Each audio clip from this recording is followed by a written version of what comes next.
여러분, 우리가 여러 가지 운동을 하는 것을 좋아할 수도 있고, 그리고 구경하는 것 좋아할 수도 있고. 여러분, 야구 좋아하세요? 저는 야구를 참 좋아합니다. 그러나 구경하는 것. 왜냐하면 저는 야구를 할 줄을 모르니까 그냥 구경하는 것만 좋아합니다. 미국의 프로야구가 참 많이 활성화되어 있잖아요. 그래서 우리나라 선수들도 미국에 진출해서 프로야구 선수로 뛰는 사람들이 몇 있습니다. 미국에는 프로야구 선수들이 한 7천 명 정도 된다고 그래요. 프로가 7천 명 정도 된다고 그래요. 그런데 아시다시피 그 프로야구 선수들 중에서도 메이저리그가 있고 마이너리그가 있잖아요. 이를테면 우리나라 같으면 1군이 있고 2군이 있잖아요. 그런데 그 7천 명 중에 마이너리그가 얼마 정도 되느냐? 97%가 마이너리그라고 그래요. 그런데 97%의 그 마이너리그들이 자기 지역에서는 꽤 상당히 명성이 높은 그런 사람들이에요. 1, 2위를 다투는 그런 사람들이란 말이에요. 그런데 그렇게 수위를 다투는 그런 지역 선수들이라고 할지라도 그 냉혹한 프로 야구에 들어가게 되니까 내 수준이 정말 이 정도밖에 안 되는구나 하는 것을 이제 인식하게 되고 인정하게 되는 거죠. 그래서 마이너리그에서 그처럼 혹독한 선수 생활을 하게 되는데 마이너리그 누가 알아줍니까? 안 알아준단 말이에요. 그래서 그들은 마이너리그에서 운동하기 위해서 그것에서 프로 선수가 되기 위해서 입단한 것 아니잖아요. 메이저리그에서 뛰기 원하는 거죠. 그래서 애쓰고 힘써서 메이저리그로 이제 진출하기를 원하는데 7천 명의 프로야구 선수 중에 메이저리그는 불과 3%에 불과하다고 하는 거예요. 그러니까 메이저가 된다고 하는 것은 말 그대로 하늘의 별 따기지요. 그만큼 힘들다고 하는 거죠. 그런데 대단한 특출한 선수들을 그 구단에서 스카웃해서 메이저에서 뛰게 하는 경우도 있지만 일반적으로 거의 모두가 다 마이너리그를 거쳐서 메이저리그로 진출을 하게 되는 것이죠.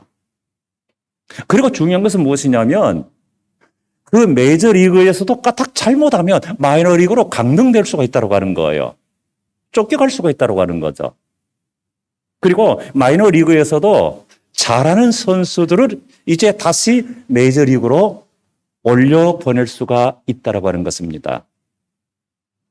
우리나라 선수들이 미국의 프로야구에서 뛸 때에도 마이너리그로 강등돼서 쫓겨갔다가 다시 올라온 선수들도 꽤 있단 말이에요. 그것을 우리가 뉴스를 통해서 보지 않습니까?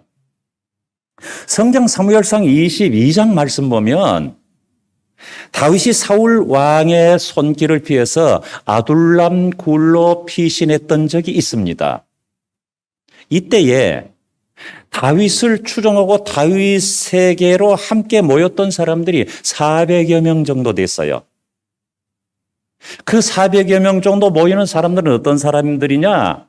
너무나도 힘이 없어서 자기가 가족을 부양해야 돼서 가족과 함께 간 사람들도 있고, 그런가 하면 이제 환난을 당한 사람들도 있고, 빚진 사람들도 있고, 마음에 원통함이 가득 쌓이는 사람들이 있고, 이런 사람들이 모여서 400명이었어요.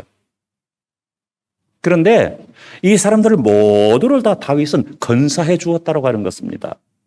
그것은 그들을 안전하게 지켜줄 뿐만 아니라 그들의 모든 먹는 문제까지 책임졌다고 하는 거죠. 다윗이 그렇게 했다고, 자기도 쫓겨다니는 신셈에도 불구하고 그렇게 거두어 드렸다고 하는 것입니다. 이 사람들은 400명들은 모두가 다 이 세상 속에서 마이너들이에요. 알아주지 않는, 보잘것없는, 힘이 없는, 소외된 그런 마이너들이에요. 잘난 구석이 하나도 없었어요. 소외됐습니다. 환난당했습니다. 어쩌면 쫓겨다니는 신세일 수도 있습니다. 그들이 모여들어, 그 마이너들이 모여들었습니다. 그런데 중요한 것이 있습니다. 그들이 다윗과 함께 합심해서 힘써 나갈 때에 마이너들인 그들이 다윗의 용맹스러운 군사인 메이저리 됐다고 하는 거예요. 그리고 그들은 끝까지 다윗과 함께하는 사람들이 되었다고 하는 것입니다. 얼마나 아름다운 것인지 알 수가 없습니다. 자, 그러면 이런 프로야구 선수들이나 그리고 다윗을 추종했던 이 마이너들이나 이 사람들과 같이 우리의 인상도 마찬가지 아닐까요? 우리의 신앙도 마찬가지 아닐까요? 여러분 어떻게 생각하세요? 여러분들은 이 세상에서 삶 속에서 그리고 신앙 속에서 여러분들은 메이저들이라고 생각해요? 마이너들이라고 생각하세요? 한번 깊이 생각해 보시기 바랍니다. 아니, 그것은 잠시 접어두고 여러분 행복하시나요? 이 세상을 사시면서 아니면 신앙생활을 하면서 나는 그래 행복한 편이야 이렇게 생각되시나요?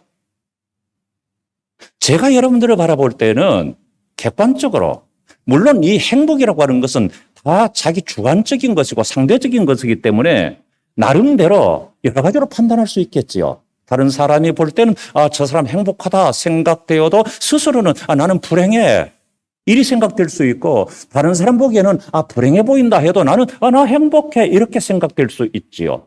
이건 주관적인 것이기 때문에. 그러나 제가 여러분들을 바라볼 때 여러분 모두는 다 행복해 보이는걸요? 속으로 목사님 저는 행복하지 않아요. 불행해요. 그렇게 생각할 수도 있어요. 그런데 제가 볼 때는 그렇게 보인다 그 말이죠. 행복해 보여요. 우리가 이 세상을 살면서 그리고 신앙생활을 하면서 행복하게 세상을 살기 원하고 행복하게 신앙생활하기 원하잖아요. 정말 이것은 우리에게 소중한 문제. 왜냐하면 우리 삶의 문제니까, 우리의 신앙의 문제니까. 그러면 그 진정한 행복이 뭐라고 생각하신가요? 진정한 복이 무엇이라고 생각하세요? 저는 신년 특별 새벽 기도회 때 주제를 복받는 성도가 됩시다. 이렇게 주제를 정해서 5일 동안 진행을 시켰습니다. 의도적으로 이게 정말 우리들에게 필요하다. 복의 개념이라고 하는 것은 나름대로 달리 생각할 수 있지만 이건 정말 우리에게 중요하다고 하는 거예요. 그래서 5째 날까지 해서 이렇게 이제 제목들을 정해서 말씀드렸습니다. 첫째 날은 복에 대한 바른 기준이 뭐냐? 그리고 그 다음에는 복이란 무엇인가? 그리고 그 다음에는 진정한 복으로서 정체성을 확보하는 것이다. 그 다음에는 우선순위를 확보하는 것이다. 그리고 결론적으로 마지막 날은 진정한 복은 뭐냐? 주님과 함께하는 것이다. 그러면 여러 가지로 우리가 말할 수 있기 때문에 사실 이 복이라고 하는 것을 이 5차례에 걸쳐서 말씀드린다고 충분히 우리가 이해되겠습니까? 충분히 다 설명되겠습니까? 그렇지 않다고 생각해요. 그러나 한마디로 딱 말씀드리자면 여러분 뭐라고 생각하세요? 저는 이렇게 결론 내리고 싶습니다. 우리의 진정한 행복이란 무엇이냐? 우리의 진정한 복이란 무엇이냐? 바로 하나님과 또는 주님과 함께하는 것이다. 함께하는 것이다. 주님과 함께하면 초가 삼간도 천국 되는 것이고요. 주님과 함께하지 않으면은 궁궐 같은 그런 저택도 너무나도 썰렁하지요. 허전하죠. 허무하지요.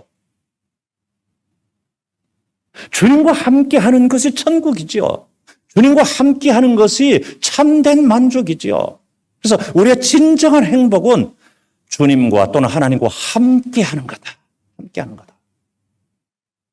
함께하지 않으면 우리의 생명 자체에 문제가 있는 거죠. 함께하지 않으면 우리가 세상에서도 신앙 안에서 결실할 수가 없는 거지요. 그래서 마지막에 요한복음 15장에서 포도나무 가지가 줄기에 붙어 있지 아니하면 그건 죽는 거지요. 열매 맺을 수 없는 거지요. 주님 안에 함께하는 것이 진정한 행복이라고 하는 것입니다. 자, 오늘 본문을 한번 보십시다. 오늘 본문은 야베스의 기도와 그 기도에 대해 응답으로 되어져 있습니다. 우리가 너무나도 잘 아는 말씀이죠. 저도 이 말씀 중심에서 제가 이제까지 우리 교회에서 한 2번 정도 설교하고 지금 3번째 정도 설교하는 것 같습니다. 그런데 얼마나 많은 이 말씀 중심에서 설교들이 많아요. 뭐 인터넷만 들어가도 무수하게 수십 편 이상의 그 설교들이 나올 거예요. 그런데 연초에 이 말씀으로 다시 한번 출발하자. 우리 신앙을 다 잡아서, 우리 인생을 다 잡아서 새롭게 출발하자라고 하는 이런 마음으로 우리가 잘 알지만 이 말씀으로 우리가 출발하기를 원합니다. 먼저 우리가 알아야 할 것이 뭐냐면 여기에 등장하는 야베스는 마이너 중에서도 마이너였다고 하는 사실이에요. 그 모든 일처 오늘 본문에 나타난 것만 보더라도 너무나도 마이너였다고 하는 것을 우리가 깨닫게 됩니다. 자, 그러면 우리가 한번 말씀을 살펴보십시다. 먼저 야베스에 대한 그 배경을 한번 살펴보겠습니다. 야베스는 어떤 사람인가? 첫째로 오늘 말씀에 나타나 있지 않는 것으로서 성경 전체 문맥을 살펴서 야베스는 이런 사람이구나 하는 것을 우리가 이해하고 추측할 수 있는 부분이 하나 있습니다. 그것이 뭐냐 하면 야베스는 훌의 자손이다 하는 것을 우리가 추정할 수 있습니다. 정확한 것은 아니지만은 성경을 묵상하다 보면 그걸 깨닫게 돼요. 이를테면 훌의 후손들 중에 서기관 족속이 야베스라고 하는 지역에 거주하여 살았던 적이 있습니다. 자, 그러면 우리가 성경에서 보면 지역 이름이 사람 이름이 되는 경우가 있고요. 사람 이름이 지역 이름이 되는 경우가 있어요. 사람 이름이 지역 이름이 되는 경우에 가장 그 중요한 예를 들자면 뭐예요? 이스라엘이죠. 이스라엘 나라지요. 그런데 이스라엘 나라가 원래 지역 이름이 아니었죠. 원래 나라 이름이 아니었죠. 그게 누구 이름이었어요? 야곱의 이름이었잖아요. 하나님이 지어주신 이름이 이스라엘이었잖아요. 그리고 이스라엘을 이스라엘이라고 말하고 또 뭐라고 말해요? 유다. 유대민족. 야곱의 아들이잖아요. 그러니까 사람의 이름이 지역 이름이 됐단 말이에요. 그런 경우 성경에 비일비재하단 말이죠. 그렇다고 한다면 오늘 본문의 야베스가 사람들에게 알려져서 지역 이름화 되지 않았을까? 우리는 얼마든지 그렇게 추측할 수가 있습니다. 그러니까 이렇게 보게 된다면 야베스는 누구의 후손이냐? 훌의 후손이라고 하는 거죠. 그러면 훌 이렇게 말하면은 얼른 우리가 누구지? 이렇게 생각될 수 있죠. 그러나 잘 아시죠? 모세가 광야 40년 동안 여호수아가 장군으로 싸움을 할 때 나가서 전쟁에 나갔을 때 산꼭대기에 올라가서 두 손을 높이 들면 이스라엘이 이기고 내리면은 지고 이때에 돌을 놓고 모세로 앉게서 아론과 훌이 각각 양쪽에서 손을 받들어 들었던 그 훌이에요. 자, 그러면 아론은 모세의 형이고 제사장으로 이제 지명이 되었기 때문에 이름이 자주 나타나지만 훌은 그렇지 않습니다. 그래서 훌의 이름은 자주 나타나지 않았습니다. 그러나 우리가 추측컨대 여호수아가 모세를 늘 추종하고 따라다님으로 말미암아 모세 신앙을 그대로 전수받았고 아울러서 모세의 뒤를 이어서 이스라엘의 지도자로 세워지지 않았습니까? 그렇다면 훌 역시 그 이름이 드러나 있지는 않지만은 그 글과 글, 문장과 문장의 행간 속에 숨겨져 있는 훌을 우리가 연상해 본다면 훌 역시도 신실하게 모세를 섬기고 모세를 돕고 하면서 모세의 신앙을 그대로 전수받았을 것이다. 이건 우리가 얼마든지 추측할 수 있는 부분입니다. 훌이 그랬을 거라고요. 그런 아름다운 신앙을 가지고 있었을 것이라고요. 그 훌의 자손 중에 야베스가 났다라고 하는 것입니다. 자, 이런 배경을 가지고 있고, 그 다음에 두 번째는 야베스는 어떤 사람인가 그 배경 속에서 오늘 본문에서 말하고 있는데, 야베스는 그의 형제보다 귀중한 사람이다라고 말씀하고 있는데, 9절 상반절에서 말씀하고 있습니다. 야베스는 그의 형제보다 귀중한 자라, 이렇게 말하고 있습니다. 형제들이 있습니다. 그런데 여러 형제들이 있겠지만 여러 형제들이 모두가 태어날 때 모두가 다 고통 가운데 아픔 가운데 그렇게 태어나지는 않았습니다. 수고하는 가운데 태어나지는 않았습니다. 그런데 유독 야베스는 그랬단 말이죠. 그럼에도 불구하고 그 형제 중에서 그 형제 가운데서도 귀중한 자, 개역성경으로는 존귀한 자라고 일컬음을 받았다고 하는 거죠. 이유가 뭘까요? 10절 때문이에요.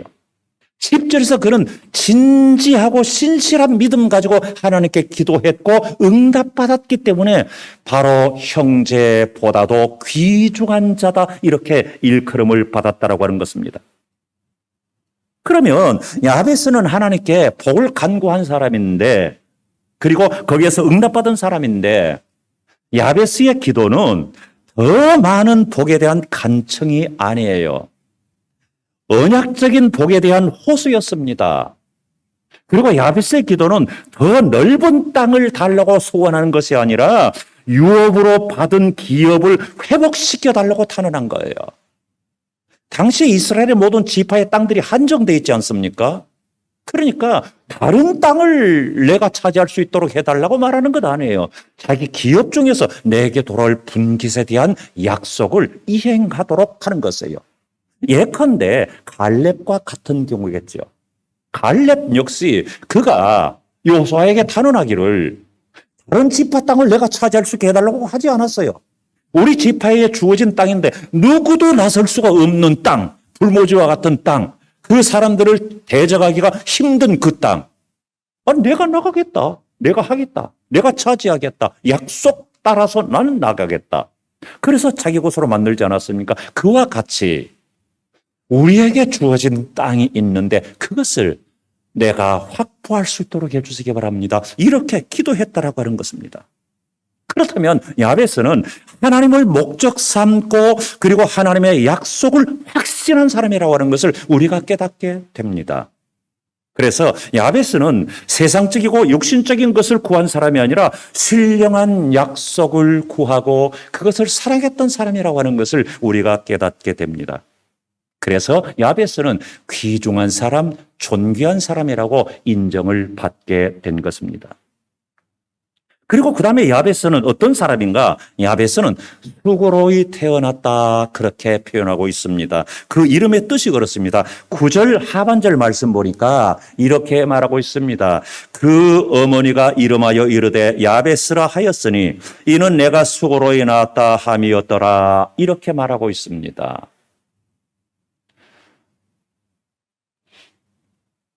여러분 어떻게 태어났는데 수고롭게 태어났을까? 아마 난산을 했을까? 아마 그럴 수도 있겠지요. 일반적으로 아이들이 그 출생할 때 어떤가요? 머리 부분이 먼저 나오는 거죠. 아니 제가 몰라서 아마 그러지 않을까? 맞나요? 예. 저는 아기를 안 낳아서 모르거든요. 그리고 아기 낳는 것도 못 봤어요.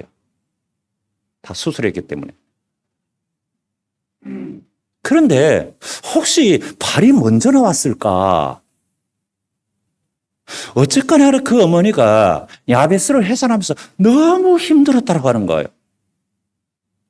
일반적으로 부모들은 자녀들에게 이름을 붙여줄 때 좋은 이름 붙여주려고 하잖아요. 그래서 옛날 사람들은 만복이. 그렇죠? 만복이. 복동이. 자.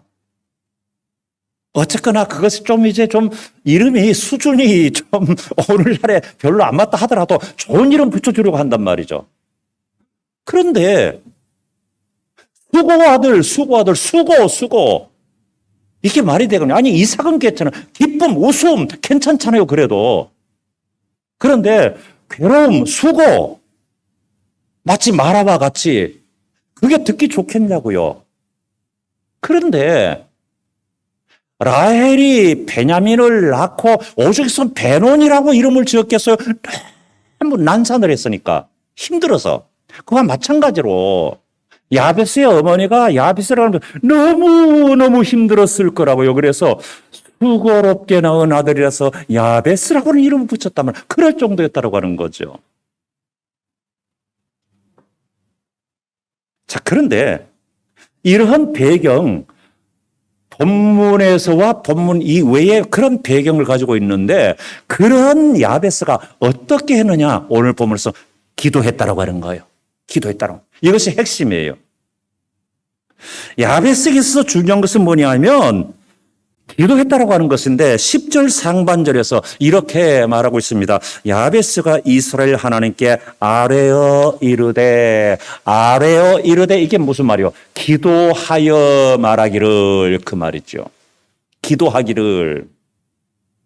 자기의 소원을 하나님께 아뢰었다는 것입니다. 먼저 기도했다는 거지요. 기도보다 우선되는 것 없잖아요. 야베스가 노력도 많이 했을 것입니다. 성실했을 것입니다. 왜냐하면 어렵게 살았으니까 성실했을 것이라고요. 그러나 그 전에 기도했다 그 말이요. 기도로 하나님께 나갔다고 하는 거죠. 기도로 하나님과 통했다고 하는 거죠. 그게 우선이었어요. 성도님들, 새해를 출발하면서 우리가 기도보다 다른 것이 앞서지 않도록 기도로 결정하고 기도로 나가고 기도로 우리가 선택하고 기도로 결정하고 할 수 있기를 축원합니다. 기도가 우선이라고 하는 것이에요. 그러면 야베스가 어떻게 기도했습니까? 야베스는요, 한마디로 말하면 구체적으로 기도했어요. 구체적으로. 10절 중반절 보면 이렇게 말씀하고 있는 것을 우리가 볼 수 있습니다. 주께서 내게 복을 주시려거든 나의 지역을 넓히시고 주의 손으로 나를 도우사 나로 환난을 벗어나 내게 근심이 없게 하옵소서. 얼마나 구체적인가요? 내게 복을 주시려거든 이렇게 말했단 말이에요. 이러한 복을 주십시오. 우리는 일반적으로 그럴 때가 많아요. 하나님, 내가 복된 사람이 되도록 내게 복을 주시기 바랍니다. 이렇게 기도할 때 많아요. 즉 이를테면 우리가 두루뭉술하게 그렇게 기도할 때가 많단 말이죠. 그런데 기도는 구체적이어야 해요. 두루뭉술해서는 안 된다 그 말이죠. 가능한 한 미주알 고주알 다 알아야 돼요. 물론 하나님은 다 아시죠. 아니 뭐 하나님이 그건 모르시냐. 아시죠. 큰 소리로 기도하는 것도 아시고 속으로 기도하는 것도 아시고 아시지요. 그래서 내가 너희들이 구하기 전에 너희들이 필요한 거 다 안다. 그래도 이스라엘 백성들아 너희들은 내게 구하여야 할지니라 이렇게 말씀하신 것대로 아시지만 그래도 기도하는데 어떻게 구체적으로 기도해야 된다라고 하는 것을 우리에게 가르쳐주고 있습니다. 그래서 이 구체적인 기도의 내용이 어떠하냐면 첫째로는 10절에서 이렇게 말하고 있습니다. 내게 복을 주시려거든 나의 지역을 넓히시고 이렇게 말하고 있습니다. 아까 말씀드린 건데 지역을 넓혀달라. 이건 육신적인 탐욕을 말하는 것이 아니라 하나님의 약속의 기업을 이루게 해달라는 그런 기도예요. 하나님이 주신 기업이 있다라고 하는 거죠. 하나님의 약속이 있다라고 하는 거죠. 그거 붙잡게 해달라고 하는 거죠. 그거 이루게 해달라고 하는 거죠. 여러분 그런 말 들어보셨죠? 그리고 아시죠? 휴면 계좌 또는 휴면 통장. 은행에 이 통장에 돈이 들어있어요. 작게는 뭐 몇만 원, 아니 많으면 이제 목돈도 들어있고 들어있단 말이죠. 그런데 이 통장에 내가 돈을 넣어놓고 그냥 묻어뒀어요. 세월이 그냥 깜빡 잊어버린 거예요. 10년 되고 20년 돼도 내가 못 찾는 거예요. 왜? 잊어버렸으니까. 이 휴면 통장에 들어있는 돈이 우리나라에서 약 조 단위래요. 아, 대단하잖아요. 그러니까 조 단위의 금액이 휴면 통장에 그대로 있는 거예요. 마치 임자는 있지만 임자 이런 돈처럼 그렇게 있는 거예요. 거래가 이루어지지 않는 거예요. 찾지도 않는 거예요. 그러면 내가 주인이고 내가 그것을 찾아서 내 것으로 만들 권리가 분명히 내게 있음에도 불구하고 내가 그것을 찾지 않으면 결국은 어떻게 될까요? 은행 돈 되는 거죠, 뭐. 여러분, 이것이 우리에게 필요하다라고 하는 거죠. 이것이 중요하다라고 하는 거죠. 즉, 다시 말해서 주께서 우리에게 약속하신 것이 있단 말이죠. 우리에게 주시고자 하시는 것이 있단 말이죠. 그런데 마치 휴면 통장처럼 우리가 그것을 가지고 권리 행사를 하지 않는다면 주님께서 아무리 약속하신 기업이 있고 약속하신 복이 있다고 할지라도 그것이 내게 되겠습니까? 될 수가 없는 것이죠. 결코 될 수가 없는 거죠. 내가 찾아 먹어야만 내 것이 되는 거죠.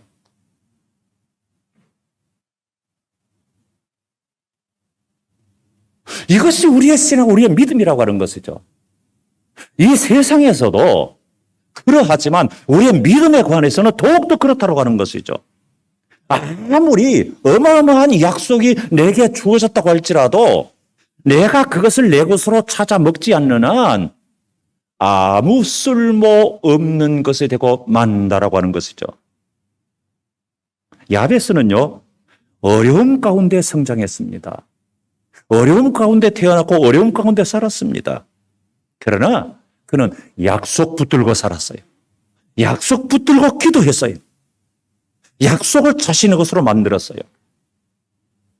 그래서 둘째로 보는 말씀이 뭐냐면 10절에서 그렇게 말씀하고 있습니다. 어떻게 기도했느냐? 구체적 기도 중에서 주의 손으로 나를 도우사 나로 환난을 벗어나 내게 근심이 없게 하옵소서. 자, 보세요.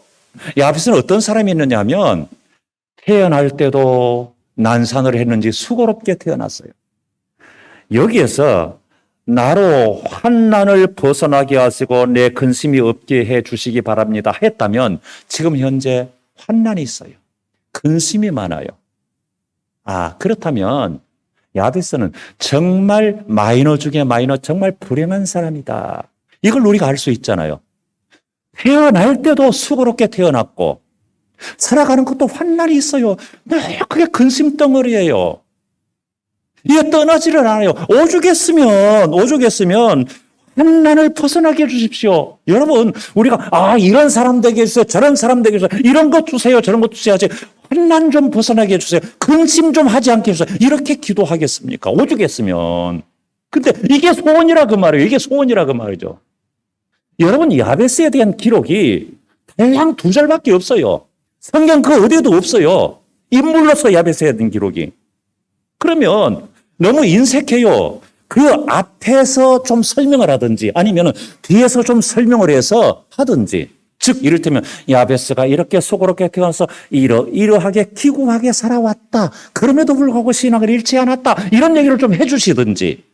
아니면 뒤에 그래서 응답받았다 해놓고서 그래서 이렇게 제 복되게 행복하게 잘 살았단다 이렇게 하든지. 이게 좀 있어야 되는데 너무 인색하게 딱 2절로 달랑 끝나고 만단 말이죠.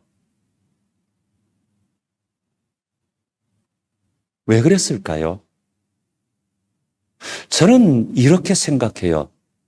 성경을 읽는 성도의 자세는 어떠해야 되느냐면 단순하게 성경에 나타내는 그 글자만 이해해서는 안 되고 그 성경을 기록한 그 배경에 그리고 그 글자의 행간 사이의 이야기를 내가 만들어 나갈 수 있어야 해요. 그러면 야베스 대신 여러분 자신들을 거기다가 대비시켜 보십시오. 한번 대입시켜 보세요. 여기서 야베스를 빼버리고 여러분 이름을 한번 넣어 보십시오. 그러면 여러분 인생의 삶을 여러분들은 어떻게 만들어 가실 수 있겠습니까? 이런 상황 속에서.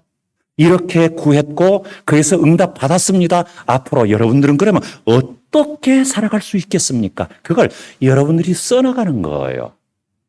그러기 위해서 성경 기록자는 정말 절묘하게 2절로 딱 끌어버렸던 것 같아요. 제 생각에, 이건 제 생각에. 아마 그러지 않았을까 하는 거예요. 자, 그리고 그 다음에 이제 보면 10절에서 고백하고 있습니다. 주의 손으로 나를 도우사 나로 환난을 벗어나게 해주시기 바랍니다. 그렇게 말했는데요. 정말 중요한 것이 뭐냐 하면 여기서 말하고 있습니다. 주의 손으로 나를 도우사 이렇게 말하고 있습니다. 야베스는 주의 능력으로 나를 도와주십시오 이렇게 말할 수 있었을 것입니다. 주의 그 전지전능하신 그 손, 그 놀라우신 역사로 나를 도와주시기 바랍니다. 이렇게 기도할 수도 있었을 것입니다. 그런데 야베스는 이렇게 기도해요. 주의 손으로 나를 도우사. 어떤 의미일까요? 내가 주님의 손 안에 붙들려 있다라고 하는 것이 아니겠습니까? 주님의 손 안에 붙들려 있다. 여러분, 어린 아기들은요, 부모의 손 안에 붙들려 있잖아요. 그렇잖아요. 지가 거실에서 막 뛰어놀아도 부모의 손 안에 붙들려 있는 거나 마찬가지잖아요. 늘 그 시선이 그 아이에게 향하고 있잖아요. 그렇다라고 하는, 이 야베스는 이걸 알았다라고 하는 거죠. 그리고 이것이 성경적이지요. 우리 주님은 우리에게 이렇게 가르쳐 줍니다. 요한복음 제10장 28절 29절 보니까 이렇게 말씀합니다. 내가 그들에게 영생을 주노니 영원히 멸망하지 아니할 것이요 또 그들을 내 손에서 빼앗을 자가 없느니라. 그들을 주신 내 아버지는 만물보다 크심에 아무도 아버지 손에서 빼앗을 수 없느니라. 여러분요, 보세요. 여기서 저는 이 말씀을 전에 말씀드릴 때 하나님의 이중보호장치 이렇게 말씀을 드렸습니다. 보세요. 우리가 주님의 손 안에 있다. 우리가 아버지 손 안에 있다. 이중장치잖아요. 주님의 손이 우리를 붙들고 있단 말이에요. 그 손에서 빼앗을 수 없단 말이죠. 아버지 손에서 빼앗을 수 없다 그 말이죠. 그 손이 우리를 붙들고 있기 때문이라고 하는 것입니다. 누가 우리를 빼앗겠어요? 하나님이 우리를 붙들고 계시는데 누가 우리를 어찌하겠습니까? 2022년도 하나님의 손이 우리를 붙들고 있는데 말이죠. 누가 우리를 해야겠습니까? 성도님들, 금년 1년도 여러분들은 주의 손으로 나를 도우사 하는 이 믿음으로 야베스처럼 기도하실 수 있기를 축원합니다. 그래서 야베스가 받아 누렸던 축복을 여러분들도 받아 누릴 수 있기를 소원합니다. 그러기 위해서 여러분들의 믿음의 기준이 신령한 것들이 중심이 될 수 있기를 바랍니다. 누구처럼요? 야베스처럼. 마지막입니다. 그가 구하는 것을 허락받았다. 이것이 결론이잖아요. 이제 그것으로 이제 해서 야베스 이야기가 딱 다 끝나버리잖아요. 10절 하반절 보니까 그렇게 말씀하고 있습니다. 하나님이 그가 구하는 것을 허락하셨더라. 사족 달지 않습니다. 간단 명료해요. 하나님, 내 환난, 내 근심 이거 다 제거해 주세요. 하나님이 허락하셨다. 끝. 그것으로 끝이에요. 신실하고 진정한 믿음은 통하는 법이죠. 결국 마이너 중에 마이너였던 야베스는 메이저가 된 것입니다. 그 인생은 마이너리그에서 늘 축자사자 뛰었어요. 이리 치고 저리 치고 뛰었습니다. 그러나 드디어 이제 메이저리그에서 뛰게 된 것입니다. 성도님들, 금년에 여러분이 구하시는 것이 무엇입니까? 금년 1년 여러분의 간절한 기도 제목들이 무엇입니까? 새해가 되면 꼭 이거 있어야 된다고 생각해요. 나의 금년의 기도 제목 이거다. 설정해야 된다고 생각해요. 아니 제출하고 제출하지 않고 상관없이 이거 정해야 된다고 생각해요. 누가 물을 때 아무개님 금년 기도 제목 뭐요? 글쎄요, 그냥 다 그렇지요, 뭐. 아니에요. 그게 아니단 말이죠. 분명히 정하셔야 돼요. 정하셔서 그것 가지고 1년간 집중적으로 기도하시고 그렇게 될 때 연말에 가서 하나님이 내가 구하는 것을 다 허락하셨더라. 이렇게 응답받는 여러분 될 수 있기를 축원합니다. 이게 있어야 된다 그 말이죠. 그래서 여러분 우리가 설령 마이너리그에 있다고 할지라도 괜찮습니다. 환난이 있어도 괜찮습니다. 근심이 있어도 괜찮습니다. 하나님께 아뢰십시오. 주의 손으로 나를 도우사. 주의 손으로 나를 도우사. 하나님께 아뢰십시오. 하나님께서 우리를 근심 고통 속에 있게 하시겠습니까? 수고 속에 있게 하시겠습니까? 주님이 말씀하셨습니다. 수고하고 무거운 짐진 자들아 다 내게로 오라. 내가 너희를 쉬게 하리라. 이런 놀라운 역사가 여러분들에게 있으시기를 축원합니다. 기도하겠습니다. 그러고 하신 하나님, 우리가 야베스처럼 그러한 신앙의 삶으로 전진해 나가게 하여 주시옵소서. 예수님 이름으로 기도합니다. 아멘.